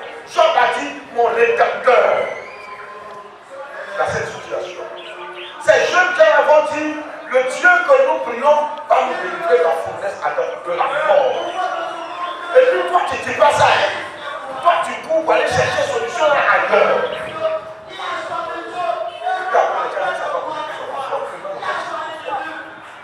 Le minimum pour un enfant de Dieu qui est combattu, qui est dans une guerre spirituelle et que c'est chaud sur lui, il y a une situation compliquée. Le minimum, c'est d'appeler d'abord le serviteur de Dieu. C'est lui que Dieu a établi sur toi pour t'aider dans les combats spirituels. Parce que le Seigneur sait que toi, seul souvent, tu ne peux pas lutter. Donc Dieu l'a établi sur toi. Maintenant, souvent, vous laissez le pasteur. Tu peux juste ne pas appeler le pasteur. Si tu sais que tu peux faire ce combat-là, il n'y a pas de problème. Mais si tu sais que le combat devient très, très difficile, tu appelles le pasteur en renfort. C'est ça. Tu appelles le pasteur en renfort. Et quand le pasteur vient que ça va tout pas, il appelle aussi ces éléments aussi en renfort. C'est ça, c'est une bataille, une guerre rangée. C'est un camp contre un autre camp, homme frère. Amen. Mais les gens, quand ça ne va pas, quand ils sont menacés, ils vont chercher une solution à eux. Et puis après, ils vont faire confiance à Dieu. Comme on va avoir un type de confiance que vous avez en Dieu, c'est faire parler de confiance à Dieu. Quand c'est chaud, il appelle comme le pasteur. Cherche solution là, les plus c'est de mauvaises solutions. Le pasteur, c'est son travail. C'est son travail. Les pasteurs, eux là, c'est leur ministère de prendre soin de vous. Souvent, quand c'est chaud là, chacun doit venir prendre une balle. Le pasteur doit venir donner sa poitrine pour voir la vie. Il doit venir menacer des ennemis.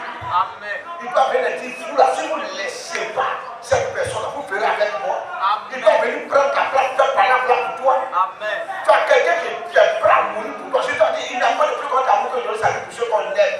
Et le pasteur doit aimer les chrétiens. Il doit aimer les disciples de Jésus. Il doit aimer les brebis. Il doit donner sa poitrine pour eux. Quand ça de donner poitrine, on ne le voit pas. Mais quand ça y est, tendre la main, donner poitrine pour ramasser 10 000 offrandes. Quand les frères ils sont prêts à prendre. Mais là, quand on dit, il faut donner ta poitrine. Mais là, c'est là où on a dit.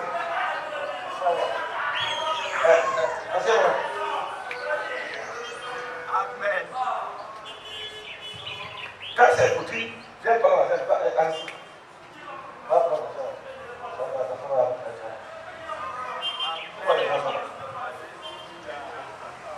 Pourquoi les gens ne sont pas prêts à aller en guerre? Amen. Un pasteur qui n'est pas prêt à aller au combat n'est pas un pasteur. Il doit lutter pour vous. Mon devoir, ma vocation, mon appel, c'est pas pour être orgueilleux. Il dit, c'est moi qui dois mourir pour toi. Amen. Si je ne suis pas prêt à mourir pour toi, c'est que c'est pas la personne qui te dit.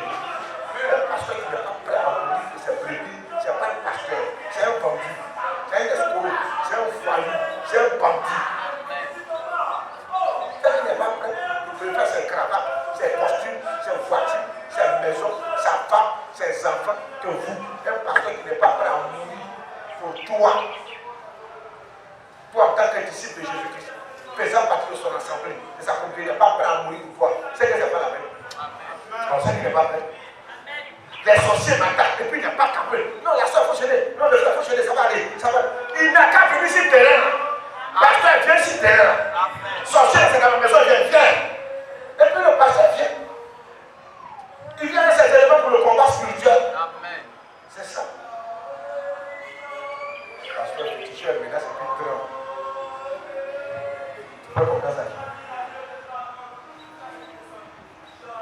Quand vous avez des soucis, au lieu de m'appeler, quand ça ne va pas, au lieu de m'appeler, il y a quelqu'un qui dit non, il ne veut pas fatiguer le pasteur.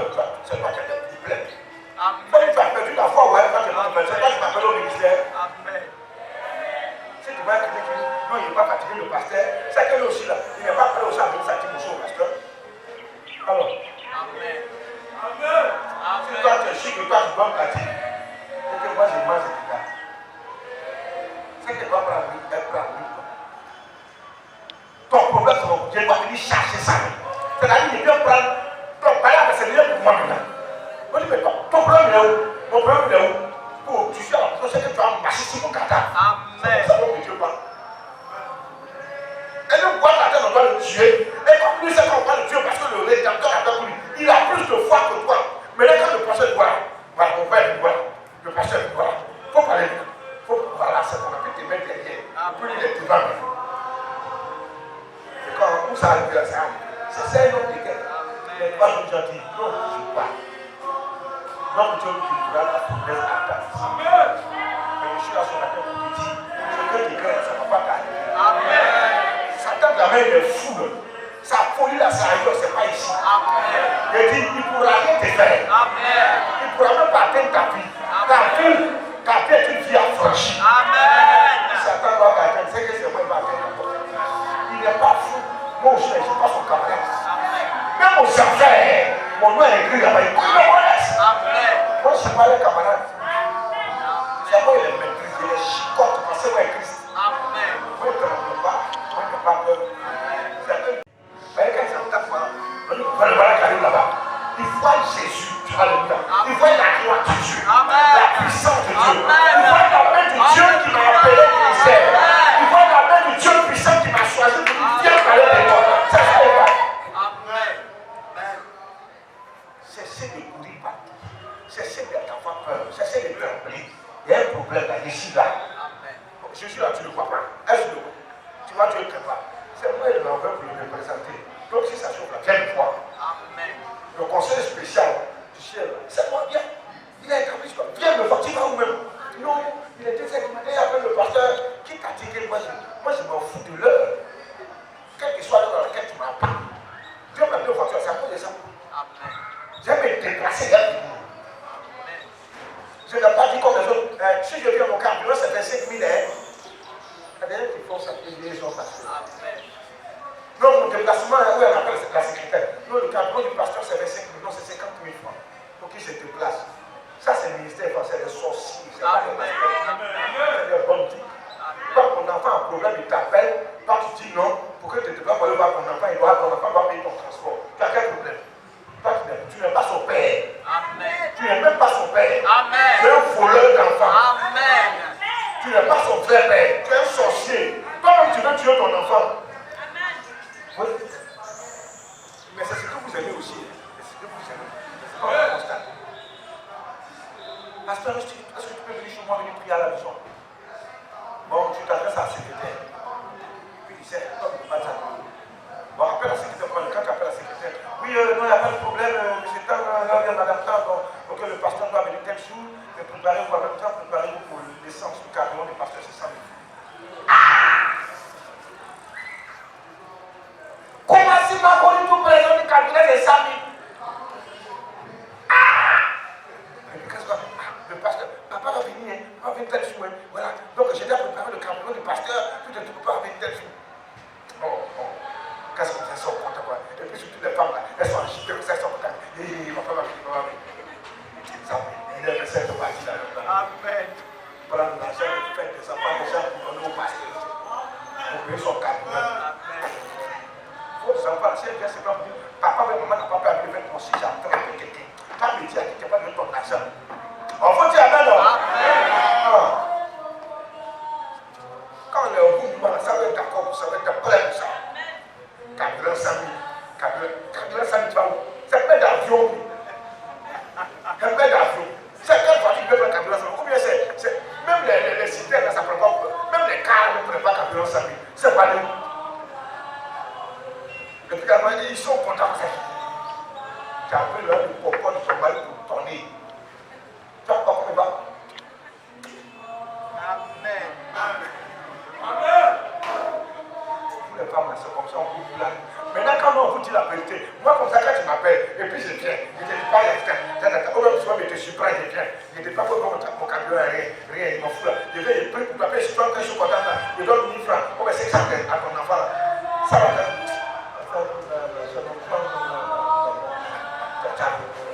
Mais pourquoi vous êtes compliqué comme ça, vous-même là? Vous n'avez pas de problème avec ça. C'est ceux qui peuvent voir c'est ceux que vous aimez. Pas les voir. Elle les voit. Frère pasteur, il se met au devant de la terre. Un frère général est devant. Les autres sont derrière.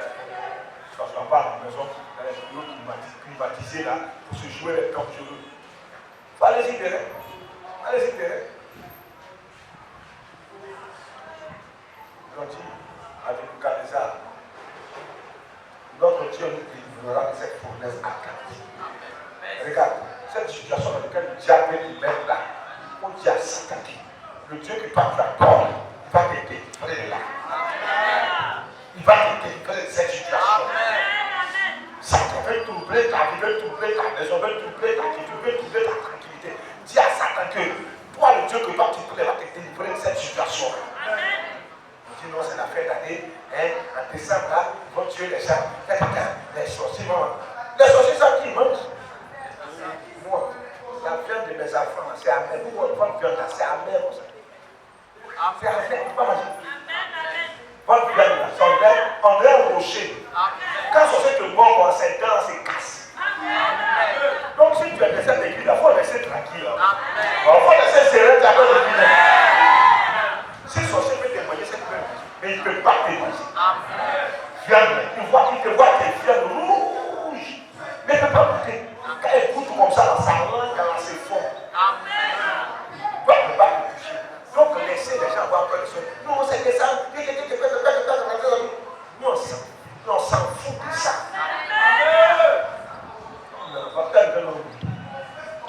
Non, on va pas toucher. On va être rassasié des gens. Dis amen. On ne faut pas avoir peur. Ne craignez rien. Amen. Ça qui doit craindre. Il faut savoir qui doit placer ta confiance. Amen. Voilà. Il faut chercher le bruit de part et d'autre. Voilà. Je suis là. Viens. On va faire le combat ensemble. On va faire la lutte spirituelle. Voilà. Si c'est à 2h du matin, on devait être attaqué, tu m'appelles. Ça à 3h du matin. Quel que soit là à laquelle on t'a combattu, on t'a attaqué là. Tu lèves au fond, m'appeler. Si tu as mon numéro, tu m'appelles. Si tu n'as pas mon numéro, c'est pas pour savoir. Un jour, il y avait des méthodes que tu m'attends. Les cas, ça a été vite. La plus de gens, qu'est-ce que tu m'appelles? Il m'attend. Il m'attend. Donc, quand ton numéro là, les gens disent qu'on s'apporte.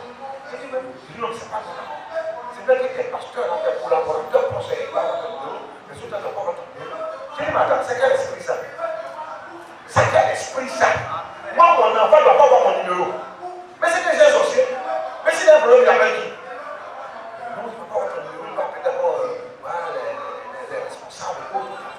Voilà. Non, on ne va pas avoir ton numéro. Non, ton numéro, on ne va pas avoir. Donc, Michel est joignable. Moi, je ne suis pas un sorcier. Moi, je ne suis pas un sorcier. Moi, quand j'accouche l'enfant, j'assume. Je vous la toucher, j'assume. Même si il va assumer pour vous. Mais ma vie ne va pas assez. Ta vie ne va pas assez. C'est Satan qui va laisser cette diarrhée et qui va assumer.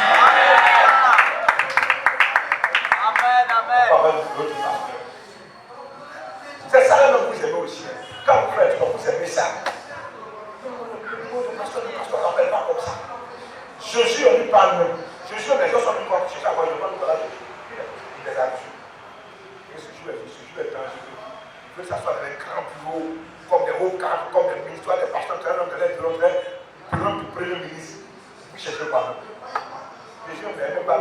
Dieu, ils ont bureau à faire sur les routiers. Ils s'assoient devant sur un calme, et puis un autre de la terre. Ça va pour me dire, là, mon oncle, chier sur la cacasse, il ne veut pas. Hé, tata, j'ai dit, et puis les bras comme ça. Mais quand les enfants sont là, ils disent non. Le reste, monsieur, pour ceux qui sont enculés ici. Amen. Vous, pasteur, comment vous ne pouvez pas les appeler ça pour faire vos enfants? Amen. La solution. Le très différent. Non, on va dire, chut. Les gens peuvent placer Jésus dans nos églises.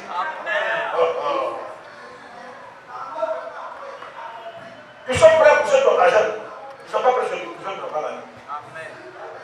Ils vont leur vivre en fonction de ce que vous leur donnez. Vous ne pouvez pas commencer par dire. Donc 5 francs au pasteur qui a visité de 5 francs. Donc 100 000 au pasteur qui a visité de 100 000. Ça c'est qu'elle dit ça. Et puis vous avez ça aussi. C'est la femme qui vous vendez pas de pasteur. Alléluia. Amen. Est-ce que vous êtes prêts? Amen. Est-ce que vous êtes que je suis prêt? Amen. Est-ce que vous êtes sûr que moi je suis prêt? Amen. Non, si vous n'êtes pas prêt, vous êtes prêt. Amen. Là, je suis prêt pour quoi? Il ne t'arrivera rien. Il ne t'arrivera rien. Satan, c'est un plaisantin. Satan, c'est un plaisantin. Il ne t'arrivera rien. Les menaces là, c'est des menaces inutiles. Il ne t'arrivera rien. Amen. On va pas quelqu'un qui dit non.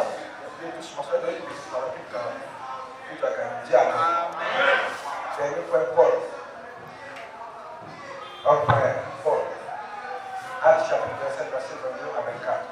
Il dit ceci. Maintenant, je vous exhorte à prendre courage, car aucun de vous ne périra. Pour écouter. Je ne périrai jamais. Je ne périrai jamais. Et il n'y aura de peur que celle de la vie. Un ange du Dieu à qui j'appartiens et que je sais m'est apparu cette nuit et m'a dit, Paul, ne crains point, il faut que tu comparaisses devant César. Et voici, Dieu t'a donné tout ce qui n'applique avec toi. Non. Ils ont pris Paul, il est prisonnier, ils sont amenés à Rome pour rencontrer César, l'empereur César. Et quand on l'amenait, il était dans le bateau. Et puis c'est arrivé que le bateau a une grande tempête, le bateau a commencé à changer. Et les gens commencent à trembler. On va mourir, oh, on va mourir, on va mourir, oh, le bateau va couler, on va mourir. Oui, c'est vrai. Paul les rappelle le Dieu que moi je sers, le Dieu à qui j'appartiens, et que je sers, il a envoyé son ange chaque nuit qui me dit que je ne pas craindre. Amen. Et que moi, je vais comparer devant César. Je ne vais pas mourir dans la mer. Parce que je dois comparer devant César. Pour parler, pour annoncer l'évangile du royaume à César.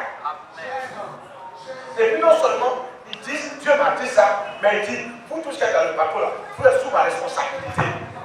Il m'a établi sur vous. Aucun ne périra. Amen. Personne ne mourra. Amen.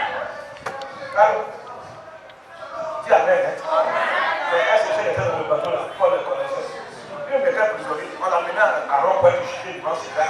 Donc Dieu a permis ça pour qu'il puisse annoncer l'évangile à César. Donc Dieu lui a dit, tu ne vas pas mourir. Tu vas aller devant César, tu vas amener l'évangile de Dieu. Et ceux qui sont dans le bateau là, ils étaient établis sur eux. Est-ce que dans le bateau, il y avait des païens, des idolâtres, des romains, des gens mauvais. Dieu dit, je les mets sous ton couvert. Ils ne vont pas mourir. Maintenant, moi je ne suis pas ton pasteur. Toi, tu es chrétien, tu es disciple de Jésus-Christ. Tu aimes le Seigneur, malgré tes défauts, tes faiblesses, tes manquements, souvent tes péchés. Le Seigneur m'a établi sur toi. Et puis moi, je ne dis pas, il ne faut pas avoir peur. Toi, tu as peur. Mais c'est que toi, tu as des problèmes. Paul a dit à ces gens, à ces païens, ces d'autres qui ne connaissaient même pas, il leur a dit, vous n'allez pas mourir. Amen. Des idolâtres, comment tu dois mourir? Dieu dit à Paul, je les mets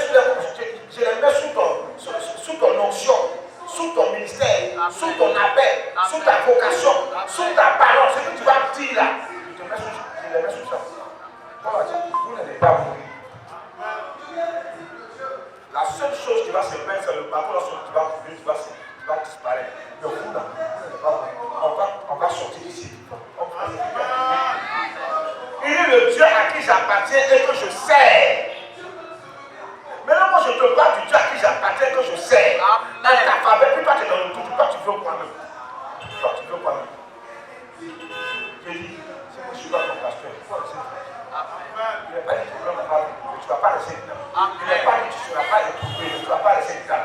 Je n'ai pas dit que tu ne seras pas combattu. Mais dans le combat, quel que soit la taille de l'adversaire, de l'ennemi, tu vas sortir vainqueur. Allez, c'est sérieux. Regarde, Dieu a mis l'onction de Paul si les gens ne te connaissent pas. Maintenant, toi, Dieu te connaît. Dieu est au courant de toi. Dieu sait ce que tu peux faire, ce que tu ne peux pas faire. Dieu connaît tes faiblesses, il connaît tes forces. Maintenant, toi, tu fais tout pour être avec lui. Maintenant, il m'a établi sur toi là. Mon onction est sur ta vie. Je te dis, tu ne vas pas mourir là. Ça ne t'arrivera pas. Cette bataille à laquelle tu es là, tu sortiras plus que vainqueur, puis tu doutes. Maintenant, tu veux t'en te parler, ça comment? Je te dis ça comment? Avec quel parole je te dis ça? Tu ne sais pas que moi, je dois pas à cause de toi. Je prie pour toi, je lutte pour toi, j'intercède pour toi, je jeûne pour toi, je me bats pour toi sur le plan spirituel. Le Seigneur me donne des messages pour toi, pour me te dire, reste serein et perturbable.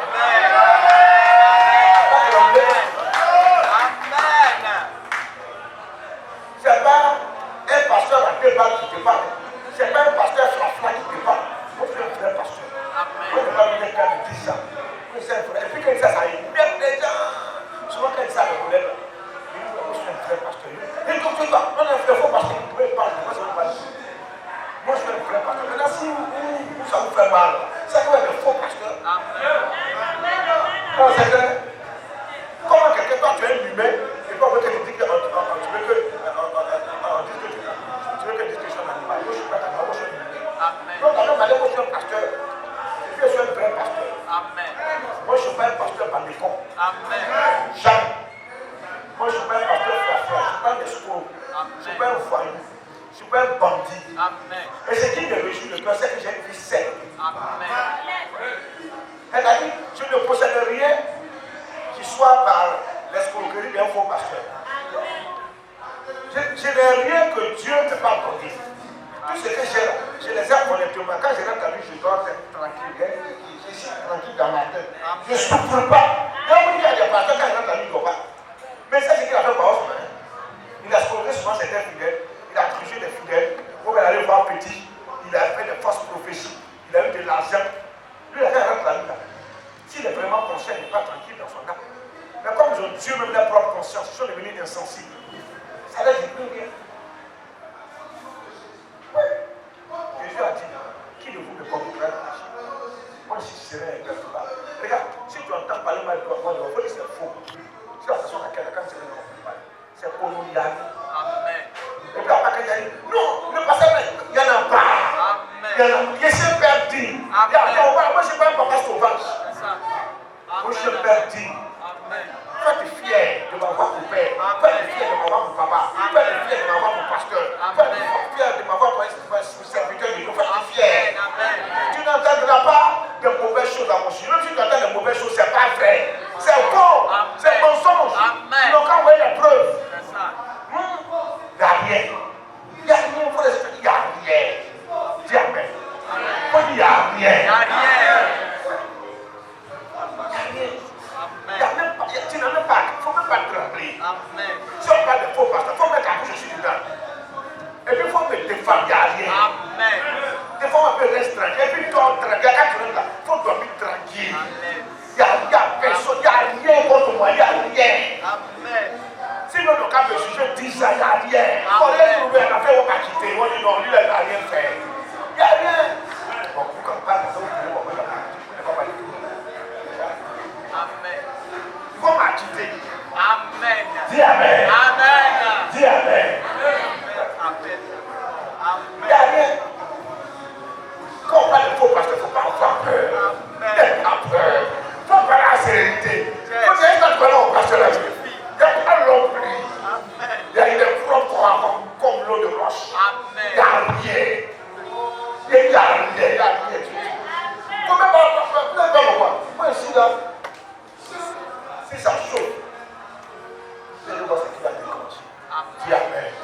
Que le Seigneur te bénisse. Que le Seigneur t'accorde la grâce.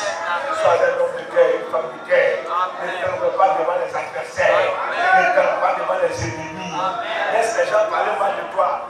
Faut dire, vous pouvez parler mal de moi, insulter moi, critiquer moi, dire ce que vous voulez. Moi, je sais que mon pasteur il est prêt pour moi. Et puis ça me fait mal. En fait, c'est ça.